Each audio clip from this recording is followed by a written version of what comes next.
Elappara Fairfield സർക്കാർ LP സ്കൂളിന്റെ 53ാമത് വാർഷികവും പഠനോത്സവവുമാണ് നടന്നത്. വിപുലമായ ആഘോഷ പരിപാടികൾ കൂടിയാണ് വാർഷികാഘോഷം സംഘടിപ്പിച്ചത്.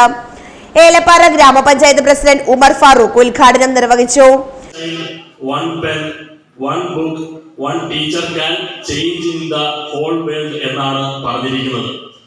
നമ്മുടെ ജീവിതത്തിലെ ഏറ്റവും അനിവാര്യമായതും ഈ വർത്തമാന കാലഘട്ടത്തിൽ നമ്മുടെ കുഞ്ഞുങ്ങൾക്ക് ഏറ്റവും കൂടുതൽ കൊടുക്കേണ്ടതും വിദ്യാഭ്യാസമാണ്.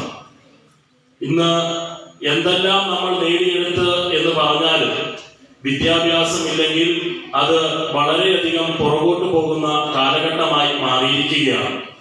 ഏലപ്പാറയിലെ തോട്ടം മേഖലയിലെ പ്രധാന സ്കൂളുകളിൽ ഒന്നാണിത്. ചടങ്ങിൽ വെച്ച് സ്കൂളിലെ വിവിധ മത്സരങ്ങളിൽ വിജയിച്ച കുട്ടികൾക്ക് സമ്മാനങ്ങൾ നൽകി. കൂടാതെ വിവിധ മേഖലകളിൽ കഴിവ് തെളിയിച്ചവരെ ആദരിക്കുകയും ചെയ്തു. കുട്ടികളുടെ വിവിധ കലാപരിപാടികളും നടന്നു. സ്കൂൾ PTA പ്രസിഡന്റ് യേശുദാസ് അധ്യക്ഷനായിരുന്നു. ഏലപ്പാറ ഗ്രാമപഞ്ചായത്ത് വികസനകാര്യ standing committee chairman Ranjith R മുഖ്യ പ്രഭാഷണം നടത്തി.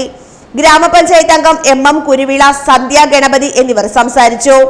സ്കൂൾ പ്രധാന അധ്യാപിക ലൂർദ് മേരി S നേതൃത്വം വഹിച്ചു. News bureau, Elappara.